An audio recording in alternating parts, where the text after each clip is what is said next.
to Brazil, and there I met the Mulheres de Brazil. Forgive my Portuguese, it's not brilliant, but that is a women's organisation, and what they told me is that they are about to set up a 30% club, and they mentioned Dame Helena Morrissey. So Helena, stalking you. I wanted to let you know you're big in Brazil. But it's a great pleasure to be here today with such an eminent audience. Your Royal Highness, it's fantastic to have your support for this event and to see how the UK leads the world on this agenda. We're celebrating 100 years of women voting. We're celebrating 100 years as well of women in law. But the thing I want to talk today about is the final frontier, women and money. Because we've made massive progress in all kinds of areas, but it's somewhere where I feel there's still a lot to be done. Now, I became a feminist fundamentally because I hated being told what to do. And I particularly hate being told what to do because I'm a girl. One of my early experiences was boarding a flight with KLM with my 3 younger brothers aged 12. And they were given junior pilot badges. And I was given a junior air hostess badge. And it made me so angry that it radicalised me, and I decided that I was a feminist. But it was only later on in my life that I became what you might describe as a financial feminist. And that was when I went to university, because I hadn't been planning to study economics. I did politics and philosophy, and economics came as a sort of 3 for the price of 2 deal. But when I studied that subject and understood how the world worked, and also started earning my own money, I understood that you couldn't be free if you didn't have economic freedom, if you didn't have control of your own money. And I'm delighted to hear that the Countess of Wessex is a Eurythmics fan. I'm a fan of Destiny's Child. And they have great lyrics, and they talk about all the honeys making money, and the fact that it gives you independence, and it means that I depend on me. And I think that's a hugely important lesson that we've got to get across to all women in our country, because it's still the case, I think, that women are squeamish about money, that there are too few women who are involved in finance and economics. If you look at opinion polls, you will see that men will see the economy as a more important issue than women do, even though it affects us all. And as Helena pointed out, I am the first Tory female Chief Secretary to the Treasury, but the Chancellor is the one great office of state that has never been held by a woman. We've never had a female Governor of the Bank of England, and this is a rare city audience that is dominated by women, and I think it starts at quite an early age.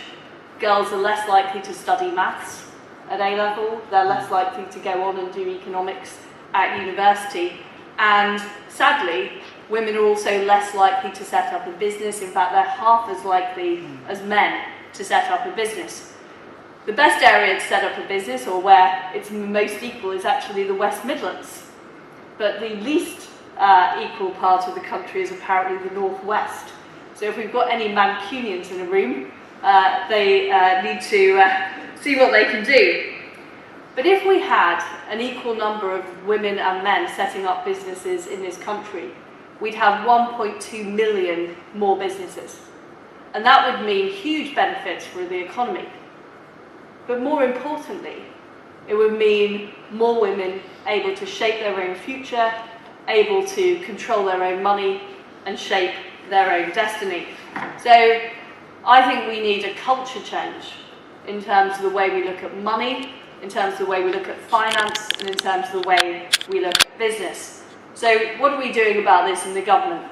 Well, first of all, we are strongly encouraging girls to do maths.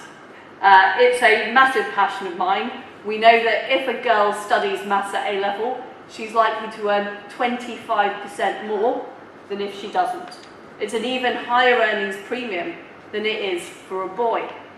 And if we are to try and close the gender pay gap, which I think is really important, first of all, we need to close the maths gap We need to get more girls doing it. And we've launched a programme this year called the Maths Pupil Premium, £600 for every school that gets an extra student doing maths. I would have liked to make it double for every girl doing maths. Maybe that's next year's idea, but that's still very important incentive for schools to encourage those girls to aspire to do maths. Secondly, we want to back women entrepreneurs. We know how hard it is for women to get finance. It's much harder than it is for male businesses, even though once they get finance, those female-led businesses tend to be more successful. So the government is currently conducting a review into what are the barriers to those women accessing finance, and we're backing the Telegraph's Women Mean Business campaign to do that. But what else I think we can do is we can provide more air cover for women entrepreneurs and women-led enterprises. There has been, I think in recent years, something of an anti-business attitude culture that we've seen in Britain. I think that's completely wrong. I think people who go out there, who take risks, who make money, are heroes.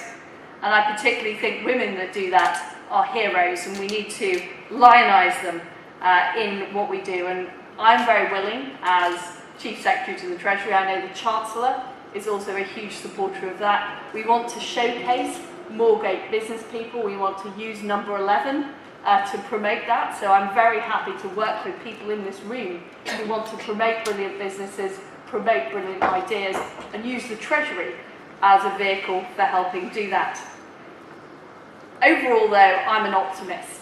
When I go and visit schools and businesses, I see young women who are determined, who are steely, who want to get on in life. And I see the future Martha Lane Foxes, the future Ruth Amoses, the future Anita Roddocks amongst those women. And what we have to do is we have to go out there and we have to tell those young women that they do own the future, that they can shape their own destiny. But in order to do that, they need to be absolutely serious about money. Thank you.